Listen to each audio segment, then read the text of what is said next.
মানুষের যখন সখরাত আরম্ভ হয়, আজরাইল আলাইহিস সালাম যখন জান কবজ করতে আসে, এই সময় ডাক্তার ছেলে আইসা পরিচয় দিবে, আব্বা আমি আপনার ডাক্তার ছেলে আইছি। হুজুর আকরাম সাল্লাল্লাহু আলাইহি ওয়াসাল্লাম বর্ণনা করেন, আজরাইল আলাইহিস সালাম যখন জান কবজ করেন, বুকের উপরে একটা চাপ পড়বে, মনে হবে উহুদ পাহাড়ের চাপ, এত কঠিন একটা চাপ পড়ে যাবে। মুমিন বান্দা যারা হবেন তাদেরকে ওই চাপটা দেওয়া হয়। তার কারণ হলো বেলুনের ভিতরে বাতাস ভরলে, লক্ষ্য করে দেখবেন বাতাস আমাদের ভিতরে আছে, এই জন্যই তো দুই ভাবে কসম খায়া আল্লাহ বলেন, ওয়ান্নাজিআতি গারকা ওয়ান্নাশিতাতি নাশতা। জাহান্নামীদের জান কবজ করনেওয়ালা ফেরেশতার কসম, জান্নাতীদের জান কবজ করনেওয়ালা ফেরেশতার কসম। জান্নাতীদের জান কবজ করনেওয়ালা ফেরেশতারা কেমনে জান কবজ করে? গিরাটা আস্তে করে খুলে দেয়, বেলুনের হাওয়া ভিতরে ভরার পরে যখন একটা গিরা দেয়, দেখবেন বেলুন লড়ে। কেন লড়ে জানেননি? ভিতরে হাওয়া আছে। যদি এই গিরাটা খুলে দেয়, হাওয়া বের হয়ে যায়, তখন আর বেলুন লড়বে না, মারা গেছে। বুঝে আসতেছে? এই গিরাটা যদি খুলতে হয়, এমনি খুলতে পারবেন না, হালকা একটু চাপ দিতে হবে। বেলুনটাকে এক মাথায় চাপ দিলে তখন ঢিল হবে, গিরা খোলা সহজ হবে।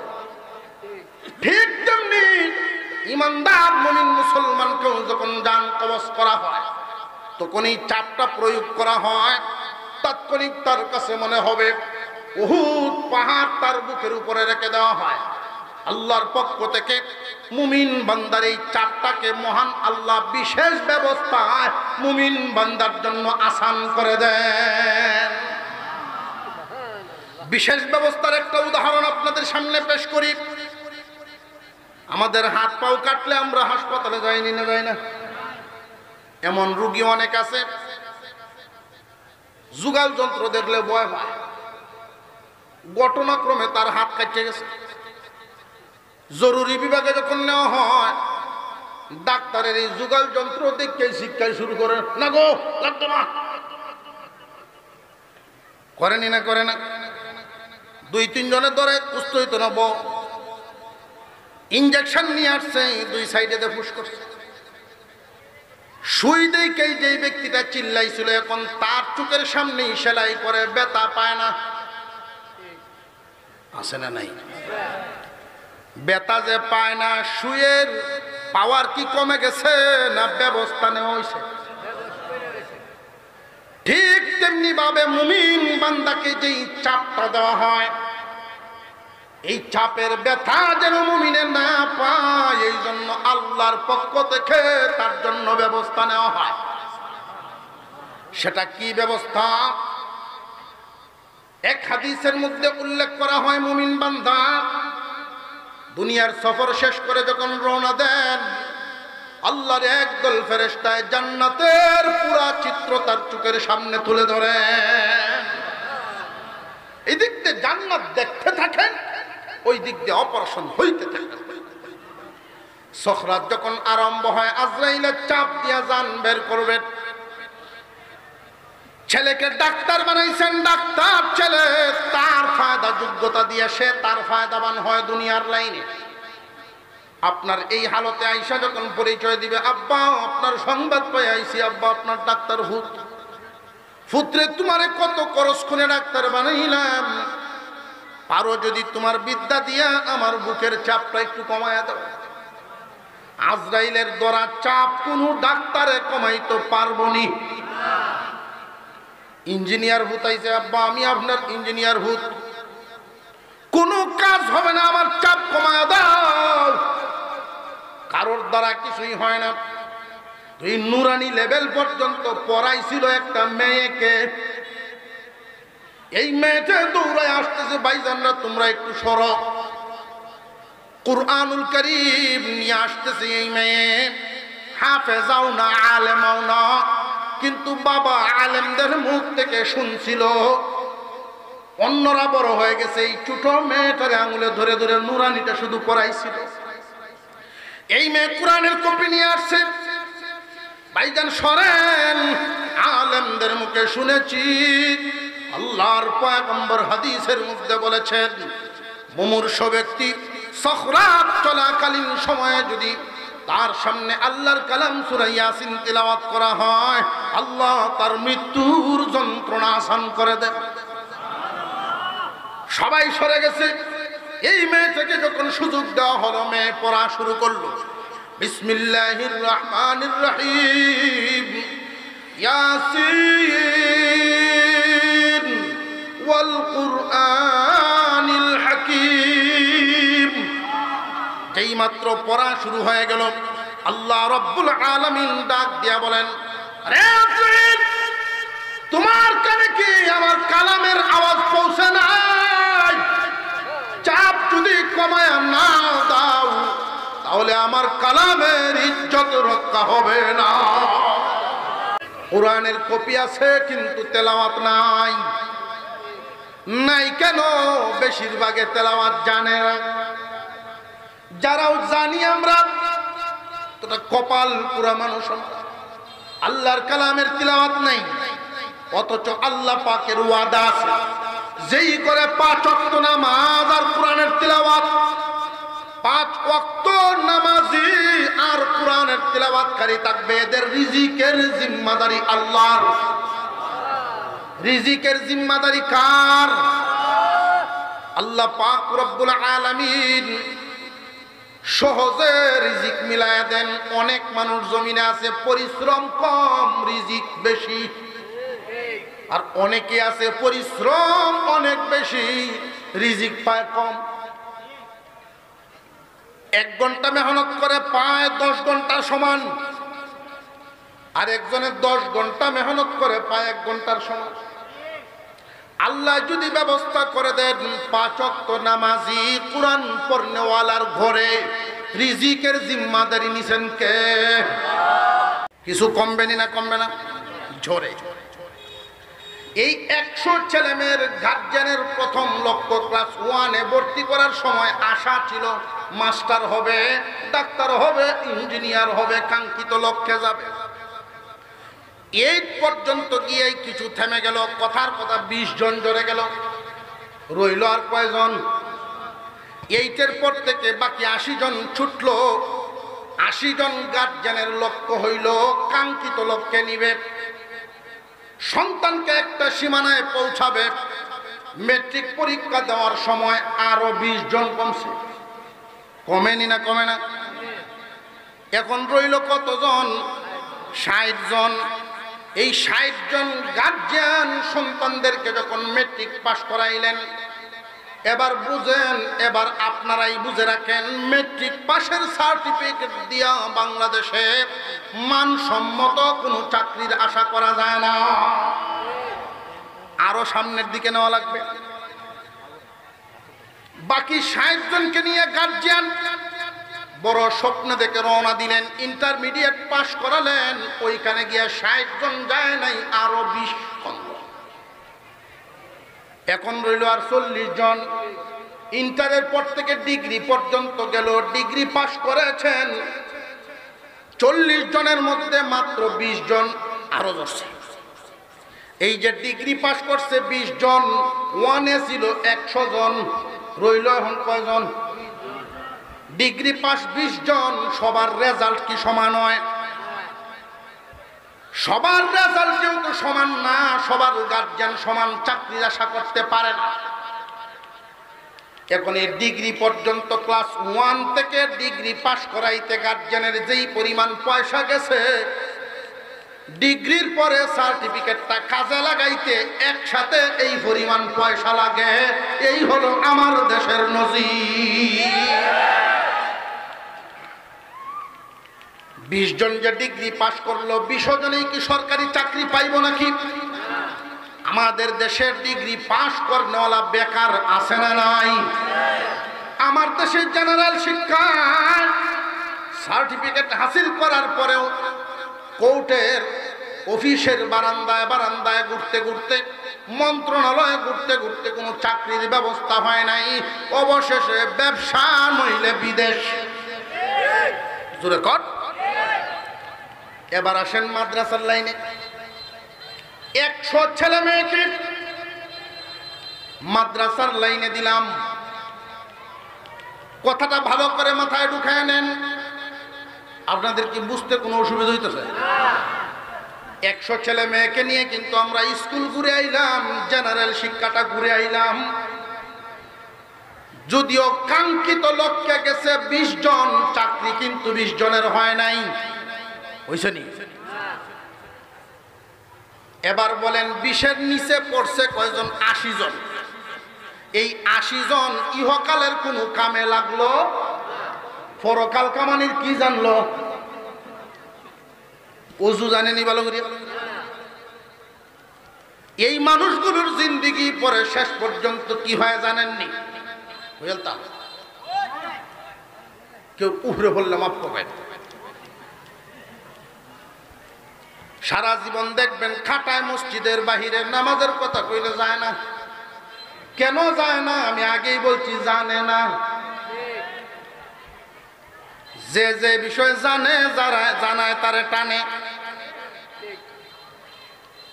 জানে না, এই জন্য মসজিদে যায় না। ঠিক আছে, যাই মনে করতে করতে চামড়া ডিল হইছে। বয়স এমন পর্যায়ে গিয়ে পৌঁছছে, ব্যবসা করার যোগ্যতা হারাইছে, হিসাব ঠিক রাখতে পারে না। কাস্টমারে 500 টাকা দিলে 700 ঘুরায় দেয়। ছেলেরা কয় আব্বা ব্যবসা করুন লাগতো না। গৃহস্থী করার যোগ্যতা নাই, শারীরিক শক্তি হারায় ফেলছে। এমন এক বয়সে যখন পৌঁছে গিয়া স্কুল ঘুরনেওয়ালা লোক মাদ্রাসায় তো যায় নাই, এই জন্য নামাজ কালামও শিখে নেয়। এখন এমন এক পর্যায়ে পৌঁছছে, না যাইতে পারে মসজিদও, না থাকতে পারে ব্যবসা বাণিজ্য। ব্যবসার থেকে গরব হয়েছে, বিবিও চিল্লা ভাল্লা করে কয় শয়তান মসজিদও কেটে যায় না। বিবিও শয়তান ডাকে। তো ফুতের বলতে কয় আব্বা অন্যান্য মুরব্বীরা মসজিদও যায়, ফিরে কেন যাই না? হ্যাঁ যাই না, আসল কথা কয় না, জানে না। শেষ পর্যন্ত লজ্জা থেকে বাঁচার জন্য মসজিদও যায়। মসজিদও গিয়া প্রথম কিছুদিন ভালো মানুষের মতো একটু বাপ সাপটা বুঝে, কারণ মসজিদের বাহিরে তো সেরা বাটপার আছে। বাপ সাপটা কিছুদিন বুঝছে দেখা যায় যে না, উডা বসাটা শিখেছে। কোন অক্ত কয়বার উডা বসা করণ লাগে, সূরা কেরাত না জানো, উডা বসা শিখেছে। তো হঠাৎ একদিন ইমাম সাহেব দোয়া করছেন, বয়ানের মধ্যে বলতেছেন নামাজীদের উপরে আল্লাহর রহমত নাজিল হয়। খুব মনোযোগ দিয়ে শুনতেছে। রহমত যে নাজিল হয় সর্বপ্রথম ইমামের উপরে, এরপরে এই রহমত চলে যায় ইমামের পিছনে যিনি, ওইখানে চলে যায়। এখন তো বেটা এই জায়গার প্রতি লোক গেল। বহুত মসজিদ এমন আছে ইমামের পিছনের জায়গাটা যোগ্য ব্যক্তিদের জন্য ছাড়া হয় না, জায়গা দখল করছে। চিন্তা করলে যে যা ইমাম তো ওইতেই পারতাম না, জায়গা এটাই দখল করবে। এই জায়গা বইলে যে একটু যোগ্যতার দরকার হয়, এইটা তো এই ব্যাক করলে বুঝছে না। মাসালা হইল ইমাম যিনি, ইমামের পিছনে যিনি দাঁড়াবেন, বাকি সবার চেয়ে যোগ্য হওয়া, অন্তত নামাজ পড়ানোর মতো যোগ্য থাকা চাই এমন একজন ব্যক্তিকে এখানে। মুফতি সাহেব যদি মসজিদে হাজির থাকে, বহুত মুসল্লি এমন এই জায়গাটা ছাড়তে রাজি না। বাড়িতে এই বিয়াই যে হজরত একটা যায় নামাজ দিছিল, এটা কই? তুমি 2 সপ্তাহ হয়েছে মসজিদে গেছো, এখানে যায় নামাজ দেখি করতাম। তুই বুঝতেন একটা জায়গা দখল করতাম। সারা জীবন তুমি সিম টেলাটালি করছো, বাহিরে এই কামটি করছো, মসজিদেও যে জায়গা তো হল, তুই বুঝতেন না? দেখ যায় নামাজ নিয়া বিসমিল্লাহির রহমানির রহিম বিছাইছে আল্লাহর ঘর। যায় নামাজ যদি ব্যক্তিগত যায় নামাজ মসজিদে বিছাইতে হয়, বিছাইবেন ঠিক আছে, ঘোষণা করে রাখবেন যে কেউ ব্যবহার করতে পারবে, কেউ যদি বসে পড়ে তাকে তুলতে পারবেন না। সে করে কি, কেউ যদি বইয়া পড়ে আস্তে আস্তে বিছাই যেতে হয় না, তুললে দেয়। আর বেটা ফাস্টফুডের বাপ, কেউ ভয়ে কিছু কয় না, মুয়াজ্জিন সব গিয়ে খালি দেখে সাইডে, কিছু কইলে তো চাকরি থাকতো না। আর আমরা চাকরি দেয়া এত দুর্বল করে রাখছো, বউ চললে তো 3 বার লাগে, আর আমরা একবারই পরিষ্কার। যদি কয় যান শেষ। ইমাম সাহেবের একদিন নামাজ অভ্যাস লাগবে, 2 রাকাত পড়তেই বাকি 2 রাকাত তো শেষ করুন লাগবো। উনি 8টা পিছনে দিয়ে যারে হয়েছে এর তো ধরছে সামনে, এখন উনি তো সামনে যায় না, জানলেন না কিছু যাই তো সামনে, ইমাম সব টানে সামনে, উনি টানে পিছে, 1-2 টান দিয়া নামাজের নিয়ত চারে, হুজুর আপনি যে টানুন আমি তো কিচ্ছু জানি না, সবার নিয়ত চারে দিতে। এই জায়গাতে আপনি দাঁড়াইলেন, ইসলাম তো রহমতের আশায়, এমন গজব নাজিল হয়ে বোঝান না।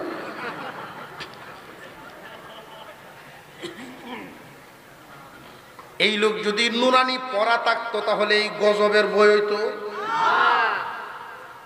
জানিয়া রাখবেন, ওই যে স্কুল গুরনেওয়ালা 80 জন 100-র মধ্যে 80 তুলনামূলক কিন্তু আমরা বেশি দিছি, শতকরা 80 কি ডিগ্রি পাস করতে পারেনি। 5 জন পাওয়া যায়, 1 জনও চাকরি মিলে না। পরিমাণে বেশি দিলাম, এরপরেও হিসাব করে দেখেন কত লসের লাইন। বাকি যে 80 জন রয়ে গেল, না পাইল ইহকাল, না পাইল পরকাল। এবার আসেন মাদ্রাসার লাইনে দেই। মুসলমান নরনারী, আল্লাহর পয়গম্বর বলেন সবার উপরে ইলম হাসিল করা ফরজ। কি পরিমাণ? নুরানি লেভেল পরিমাণ। 100 ছেলে মেয়ে যদি মাদ্রাসায় ভর্তি হয়, প্রাথমিক লেভেলের এই প্রাইমারি লেভেলটা শিক্ষা হয়ে যায়, ওইখান থেকে কোনো মা বাবা যদি ইচ্ছা করেন আলেম হাফেজ বানাবেন, যদি ইচ্ছা করেন যে না আলেম হাফেজ বানাবো না, স্কুলে ভর্তি করব, স্কুল পড়াইলেন। মা বাবা তো আগের থেকেই জানেন প্রথমে আমরা নুরানি পড়াইছি, এরপরে তার তকদির যেখানে নেয় সেখানে যাবে। যদি জীবনে এই 100-র মধ্যে একজনেও সরকারি চাকরি না পায়, হয়তো ক্ষণস্থায়ী ইহকালে আমরা দেখতে পাচ্ছি যে সরকারি চাকরি পাইল না, ব্যবসা করা লাগতেছে মাদ্রাসায় পড়ার কারণে। হিসাব মিলায় কথা বলবেন। ব্যবসা করতেছে মাদ্রাসায় পড়ার কারণে, স্কুলে পড়ুয়া কি ব্যবসা করে না? ব্যবসা করতেছে মাদ্রাসায় পড়ার কারণে, বিদেশ যাইতেছে মাদ্রাসায় পড়ার কারণে, সরকারি চাকরি পাইল না। স্কুল কলেজে পড়লেই কি সরকারি চাকরি পায় না? বিদেশও যেমন লাগে। তাহলে মুসলমান আমরা আসল ঠিক রাখি। আসল হলো ফাউন্ডেশনটা ঠিক করে দাও, এরপরে তার মেধা অনুযায়ী যেখানে তাকে নিয়ে যায় যোগ্যতায় নিয়ে যাবে। তুমি বাবা হিসেবে যদি নুরানি লেভেলটা ফাউন্ডেশন ঠিক করিয়া দাও, ছেলে হোক আর মেয়ে হোক, ছেলে হোক আর মেয়ে হোক, উভয় লাইনের শিক্ষা প্রাথমিক হলো নুরানি লেভেলটা পড়াইয়া নিজে আঙুলে ধরে ধরে আইনা, হুজুর আমার বাচ্চারাই 3-4 বছর আনা নেওয়া করুন। মাদ্রাসায় যে ছেলে মেয়েকে 3-4 বছর পড়াইলেন, এর দ্বারা আপনার কি লাভ হবে জানেননি? শুধু একমুখী স্কুল শিক্ষায় যারা কাঙ্ক্ষিত লক্ষ্যের ডিগ্রি পাশ করায় সরকারি চাকরি বড় অফিসারও বানায়, ওরা কিন্তু নিজেদের কোনো ফায়দা নাই, যে পড়লো যে চাকরি পাইলো তার ফায়দা। আর আপনি যে নুরানিতে শুধু পড়াইলেন, আলেম হাফেজ যদি হইতেন না উপরে, এই শিক্ষাটা তার জন্য লাভ, আপনার জন্য লাভ। আপনার জন্য কেমন লাভ লক্ষ্য করে দেখেন। একটা উদাহরণ পেশ করি। মানুষের যখন সখরাত আরম্ভ হয়, আজরাইল আলাইহিস সালাম যখন জান কবজ করতে আসে, এই সময় ডাক্তার ছেলে এসে পরিচয় দিবে, আব্বা আমি আপনার ডাক্তার ছেলে আইছি। হুজুর আকরাম সাল্লাল্লাহু আলাইহি ওয়াসাল্লাম বর্ণনা করেন, আজরাইল আলাইহিস সালাম যখন জান কবজ করেন, বুকের উপরে একটা চাপ পড়বে, মনে হবে উহুদ পাহাড়ের চাপ। এত কঠিন একটা চাপ পড়ে যাবে। মুমিন বান্দা যারা হবেন তাদেরকে ওই চাপটা দেওয়া হয়। তার কারণ হলো বেলুনের ভিতরে বাতাস ভরলে, লক্ষ্য করে দেখবেন বাতাস আমাদের ভিতরে আছে। এই জন্যই তো দুই ভাবে কসম খায় আল্লাহ বলেন, ওয়ান্নাজিআতি গারকা ওয়ান্নাশিতাতি নাশতা। জাহান্নামীদের জান কবজ করনেওয়ালা ফেরেশতার কসম, জান্নাতীদের জান কবজ করনেওয়ালা ফেরেশতার কসম। জান্নাতীদের জান কবজ করনেওয়ালা ফেরেশতারা কেমনে জান কবজ করে? গিরাটা আস্তে করে খুলে দেয়। বেলুনের হাওয়া ভিতরে ভরার পরে যখন একটা গিরা দেয়, দেখবেন বেলুন লড়ে। কেন লড়ে জানেন নি? ভিতরে হাওয়া আছে। যদি এই গিরাটা খুলে দেয়, হাওয়া বের হয়ে যায়, তখন আর বেলুন লড়বে না, মারা গেছে। বুঝে আসতেছে? এই গিরাটা যদি খুলতে হয়, এমনি খুলতে পারবেন না, হালকা একটু চাপ দিতে হবে। বেলুনটাকে এক মাথায় চাপ দিলে তখন ঢিল হবে, গিরা খোলা সহজ হবে। ঠিক তেমনি ইমানদার মুমিন মুসলমানকেও যখন জান কবজ করা হয়, তখন এই চাপটা প্রয়োগ করা হয়। তাৎক্ষণিক তার কাছে মনে হবে উহুদ পাহাড় তার বুকের উপরে রেখে দেওয়া হয়। আল্লাহর পক্ষ থেকে মুমিন বান্দার এই চাপটাকে মহান আল্লাহ বিশেষ ব্যবস্থায় মুমিন বান্দার জন্য আসান করে দেন। বিশেষ ব্যবস্থার একটা উদাহরণ আপনাদের সামনে পেশ করি। আমাদের হাত পাও কাটলে আমরা হাসপাতালে যাইনি না, যাই না? এমন রোগী অনেক আছে, যুগাল যন্ত্র দেখলে ভয় হয়। ঘটনাক্রমে তার হাত কাটতে গেছে। জরুরি বিভাগে যখন নেওয়া হয়, ডাক্তারের এই যুগাল যন্ত্র দেখে শিক্ষা শুরু করে, না গো লাগতো না, করেনি না, করে না। দুই তিনজনের ধরে সুস্থ হইতো না, ইঞ্জেকশন নিয়ে আসছে, দুই সাইডে ফুস করছে। সুই দেখেই যেই ব্যক্তিটা চিল্লাইছিল, এখন তার চোখের সামনেই সেলাই করে, ব্যথা পায় না। আছে না নাই? ব্যথা যে পায় না, সুইয়ের পাওয়ার কি কমে গেছে না ব্যবস্থা নেওয়া হয়েছে? ঠিক তেমনি ভাবে মুমিন বান্দাকে যেই চাপটা দেওয়া হয়, এই চাপের ব্যথা যেন মুমিনে না পায়, এই জন্য আল্লাহর পক্ষ থেকে তার জন্য ব্যবস্থা নেওয়া হয়। সেটা কি ব্যবস্থা? এক হাদিসের মধ্যে উল্লেখ করা হয়, মুমিন বান্দা দুনিয়ার সফর শেষ করে যখন রওনা দেন, আল্লাহর একদল ফেরেশতায় জান্নাতের পুরা চিত্র তার চোখের সামনে তুলে ধরে। এই দিক দিয়ে জান্নাত দেখতে থাকেন, ওই দিক দিয়ে অপারেশন হইতে থাকে। সখরাত যখন আরম্ভ হয়, আজরাইলের চাপ দিয়া জান বের করবেন। ছেলেকে ডাক্তার বানাইছেন, ডাক্তার ছেলে তার ফায়দা যোগ্যতা দিয়ে সে তার ফায়দাবান হয় দুনিয়ার লাইনে। আপনার এই হালতে আইসা যখন পরিচয় দিবে, আব্বা আপনার সংবাদ পাই আইসি, আব্বা আপনার ডাক্তার ভূত, পুত্রে তোমারে কত খরচ করে ডাক্তার বানাইলাম, পারো যদি তোমার বিদ্যা দিয়া আমার বুকের চাপটা একটু কমায়া দাও। আজরাইলের দ্বারা চাপ কোনো ডাক্তারে কমাইতে পারবো নি। ইঞ্জিনিয়ার ভূত আইছে, আব্বা আমি আপনার ইঞ্জিনিয়ার ভূত, কোনো কাজ হবে না, আমার চাপ কমায়া দাও। কারোর দ্বারা কিছুই হয় না। তুই নুরানি লেভেল পর্যন্ত পড়াইছিল একটা মেয়েকে, এই মেয়েটা দৌড়ায় আসতেছে, ভাইজানরা তোমরা একটু সরো। কুরআনুল কারীম নিয়ে আসতেছে এই মেয়ে, হাফেজাও না আলেমাও না, কিন্তু বাবা আলেমদের মুখ থেকে শুনছিল। অন্যরা বড় হয়ে গেছে, এই ছোট মেয়েটারে আঙুলে ধরে ধরে নুরানিটা শুধু পড়াইছিল। এই মেয়ে কোরআনের কপি নিয়ে আসছে। ভাইজান সরেন, আলেমদের মুখে শুনেছি আল্লাহর পয়গম্বর হাদিসের মধ্যে বলেছেন, মুমূর্ষ ব্যক্তি সখরাত চলাকালীন সময়ে যদি তার সামনে আল্লাহর কালাম সূরা ইয়াসিন তিলাওয়াত করা হয়, আল্লাহ তার মৃত্যুর যন্ত্রণা আসান করে দেন। সবাই সরে গেছে।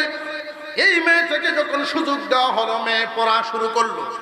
বিসমিল্লাহির রহমানির রহিম, ইয়াসিন ওয়াল কুরআনিল হাকীম। যেই মাত্র পড়া শুরু হয়ে গেল, আল্লাহ রাব্বুল আলামিন ডাক দিয়া বলেন, আরে ইয়াসিন, তোমার কানে কি আমার কালামের আওয়াজ পৌঁছে নাই? চাপ যদি কমায় না দাও, তাহলে আমার কালামের ইজ্জত রক্ষা হবে না।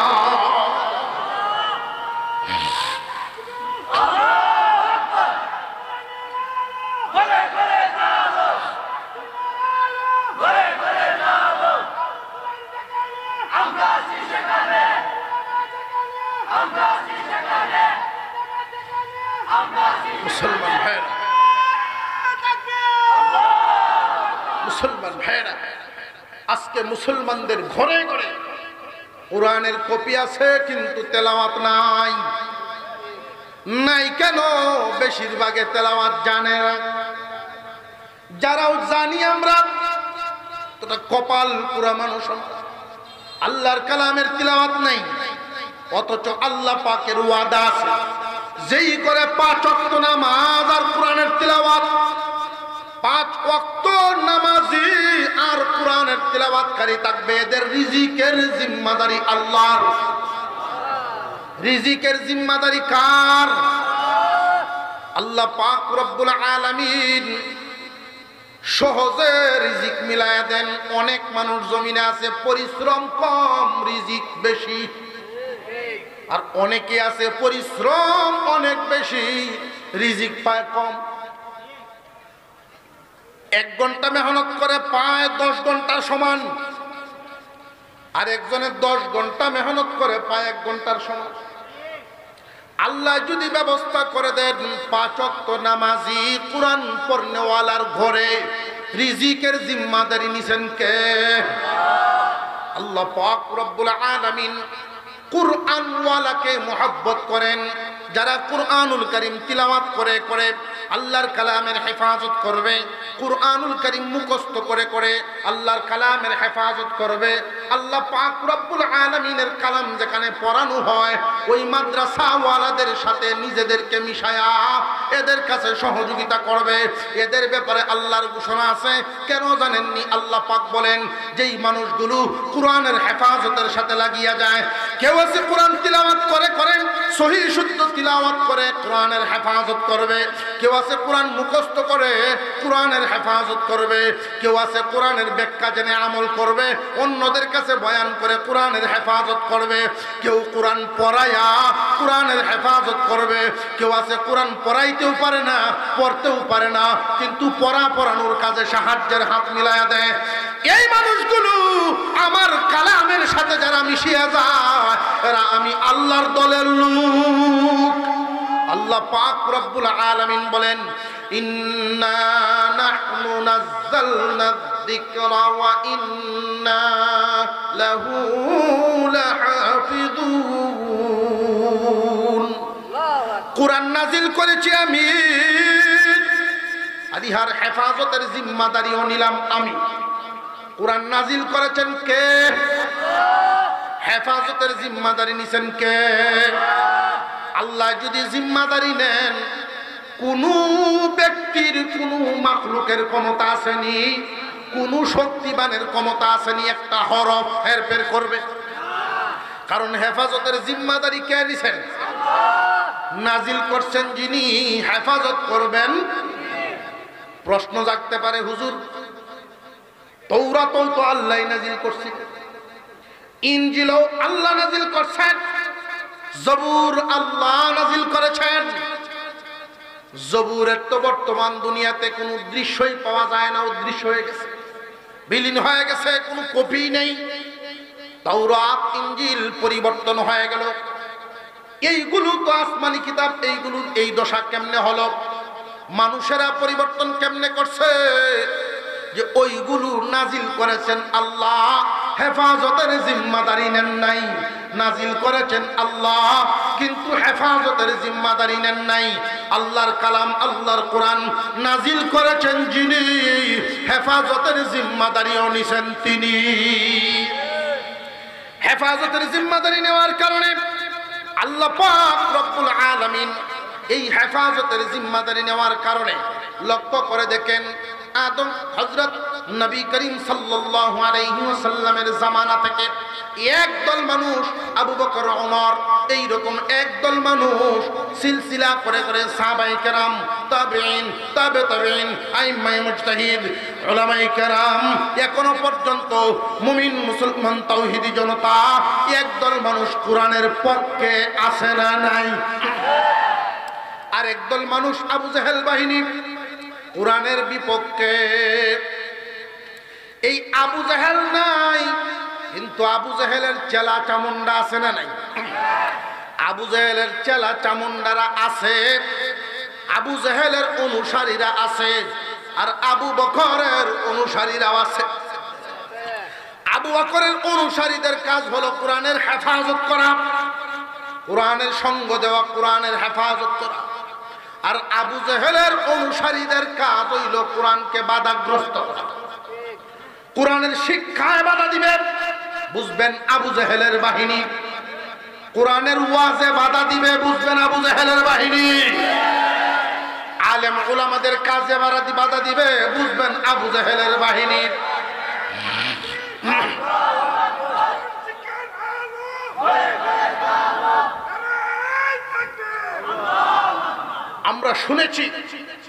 আমরা শুনেছি সারা বাংলাদেশের চিত্র আপনারাও দেখেছেন, আমরাও দেখেছি। মাঠে ময়দানে মুসলমানের সন্তান হয়ে, মুসলমানের নামদারি, মুসলমানের ঈদে শামিল হয়, মুসলমানের জুমায় শামিল হয়, মুসলমানের নাম ধারণ করে, বড় বড় পরহেজগারীর বক্তব্য পর্যন্ত দেয়, অথচ আলেমদের কাছে বাধা প্রদান করে। ওরা মুসলিম নয়, ওরা আবু জাহেলের বাহিনী। সেই আবু জাহেলের চেলা চামুন্ডারা এখনো জমিনে আছে, ওরা কিয়ামত পর্যন্ত থাকবে। তবে আপনাদেরকে বলি, আবু বকরের সেই অনুসারীরা, ওমরের অনুসারীরা আওয়াজ যদি থামিয়ে দেয়, ওমরের অনুসারীরা মানসিকভাবে যদি দুর্বল হয়, আবু জাহেলের অনুসারীরা একটু শক্তি সবল হইতে চায়। জেনে রাখবেন, হযরত ওমর রাদিয়াল্লাহু তাআলা আনহুর মতো যদি গর্জন দেওয়া হয়, ওরা লেজ গুটিয়ে পালাইতে বাধ্য হয়। আমি গতকালকেও দেখেছি একটা স্ট্যাটাস, আপনাদের এই অঞ্চলে, আমি ব্রাহ্মণবাড়িয়াকে মনে করি উলামায়ে কেরামের জালাপাট। ব্রাহ্মণবাড়িয়ার সন্তানেরা অন্যান্য এলাকার মতো নয়, ওইখান থেকে কোরআন হেফাজতের আওয়াজ উঠে, ওইখান থেকে আলেম উলামাদের ইজ্জতের হেফাজতের আওয়াজ উঠে, ওইখান থেকে ইসলাম হেফাজতের আওয়াজ উঠে। ব্রাহ্মণবাড়িয়ার বড় হুজুর রহমতুল্লাহি আলাইহি, আল্লাহ উনাকে জান্নাতের উঁচা মাকাম দান করেন, বলুন আমিন। আফসোস লাগে, সেই পবিত্র ভূমি ব্রাহ্মণবাড়িয়া আলেমদের দেশে কুলাঙ্গারেরও জন্ম হয়।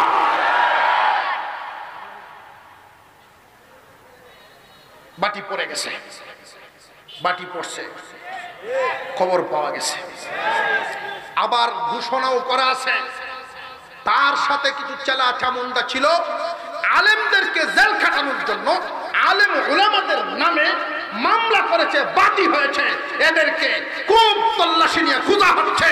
ওরা যে লেজ গুটিয়ে গা দেখা দিয়েছে, পাওয়া যাচ্ছে না। কোথায় সেই বাহাদুরি? কোথায় গেল সেই বাহাদুরি? নেই।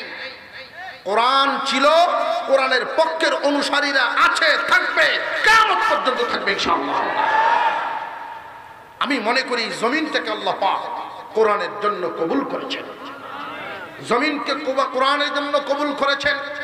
প্রতি বছর বাংলাদেশে সারা পৃথিবীর যেই অংশগ্রহণমূলক কোরআনের প্রতিযোগিতা হয়, পৃথিবীর বিভিন্ন দেশের মুসলিম সন্তানেরা কোরআনের হাফেজগণ প্রতিযোগিতায় অংশগ্রহণ করে। আল্লাহর শুকরিয়া, আমাদের বাংলাদেশে 1 নাম্বার 2 নাম্বার সিরিয়ালে কোরআনের হাফেজগণের সেই পুরস্কার চিনিয়ে আনে। পুরস্কার বিজয়ী হয়ে বাংলাদেশের সন্তানরা আসতেছেন। আল্লাহ পাক এই জমিনকে কোরআনের জন্য কবুল করেছেন। জেনে রাখবেন, আপনারা সাহস নিয়ে আলেম ওলামাদের পক্ষে থাকবেন ইনশাআল্লাহ। আমরা সবাইকে দেখে ফেলছি, মোটামুটি দেখা হয়ে গেছে না? মোটামুটি তো দেখা হয়েছে। অনেক আগে একজন আলেম বলেছিলেন, 2 সাপের একই বিষ। মনে আছে? 2 সাপের, জেনে রাখবেন, একদল খায়া গেছে আর একদল উপাস আছে। একদল খাওয়াইয়া আর একদল উপবাস। উপবাস লোকেরা সুযোগ পাইলে জাতির করে সর্বনাশ। যদি সহি শুদ্ধ চরিত্র ঠিকঠাক করে স্বর্ণরূপার পানিতে ধুইয়া পরিষ্কার হয়ে আসতে পারে, তাহলে কোনো সমস্যা নেই, প্রতিনিধিত্ব করুক, মানুষের সেবায় লাগুক। কিন্তু এখন আর সেই সুযোগ নাই, মানুষের মুখে চাপা দিয়ে ধরে কাজ করার মতো। সেই দিন ভুলে যান, ইচ্ছা মতো আর নৌকা চালাতে পারবেন না।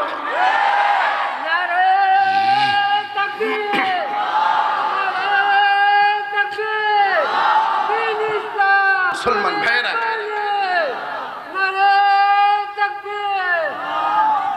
আমি যেই বিষয়টা আপনাদেরকে বোঝাতে চেয়েছিলাম শুরুতেই, আমি আবার সেই শুরুতে চলে যাচ্ছি।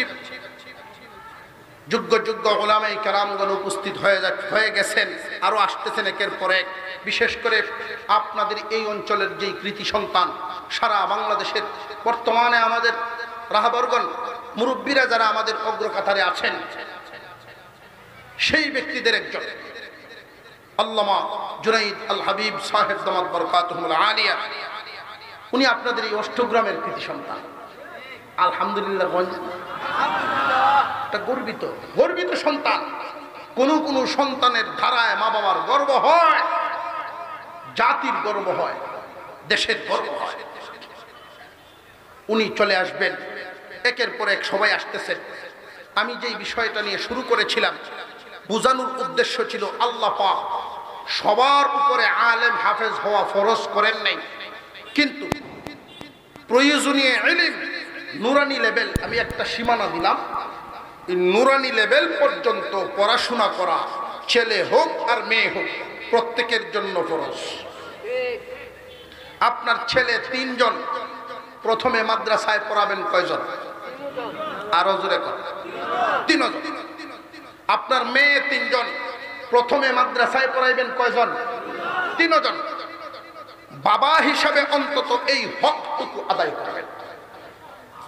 যেই দিন আপনি থাকবেন না, আমি থাকবো না, সন্তান বড় হবে, যায় নামাজে দাঁড়িয়ে যখন সহি শুদ্ধভাবে নামাজটুকু আদায় করবে,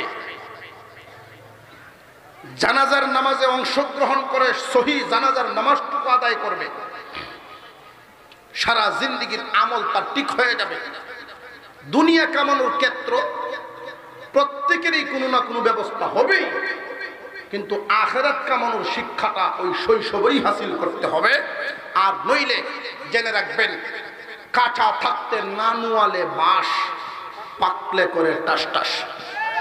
মুরব্বীদের মুখের একটা কথা, কাঁচা থাকতে যদি বাঁশকে আপনি তার জায়গা মতো না নেন, বড় হইলে ওই হাম্মা লাতাল ভাতালের জায়গা তার সম্ভব হইতো না। অবশেষে ওরা দ্বীনি ইলম হাসিল করতে পারে না, পরকাল কামাইতে পারে না। আমরা আমাদের সন্তানদেরকে, যারা বড় হয়ে গেছি, বুড়া হয়ে গেছি, অন্তত এই সবকটুকু পরিবারে নিয়ে নাতি নাতনিদের ক্ষেত্রে এই কথাটা প্রত্যেকের ঘরে ঘরে আমরা এখানে যারা আছি প্রত্যেকেই এই সবকটা গ্রহণ করলাম তো ইনশাআল্লাহ। প্রত্যেকে যদি পরিবারে চালু করতে পারি, বাচ্চাদেরকে প্রথমে কোরআন শিক্ষা, প্রথমে নুরানি শিক্ষা, এরপরে ডাক্তার ইঞ্জিনিয়ার যে যা হইতে পারে হোক না, কোনো অসুবিধার কারণ নেই। এইখানে যতটুকু পড়াইলেন, এই পড়ানোটা শুধু কি যারে পড়াইলেন তার ফায়দা, না যিনি পড়াইছেন তারও ফায়দা আছে? সবার লাভ, ইহকাল পরকাল উভয় জাহানের লাভ। আল্লাহ যেন আমাদের সকলকে বুঝার আমল করার তৌফিক দান করেন, বলুন আমিন। আরো জোরে বলেন আমিন।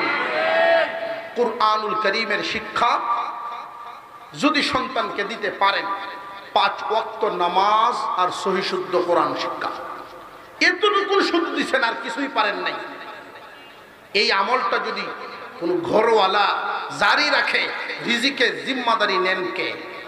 আল্লাহ। আল্লাহ পাক আমাদের সকলকে আমলের তৌফিক দেন, বলুন আমিন। ওয়া আখিরু দাওয়ানা আনিল হামদুলিল্লাহি রাব্বিল আলামিন। আসসালামু আলাইকুম ওয়া রাহমাতুল্লাহি ওয়া বারাকাতুহু।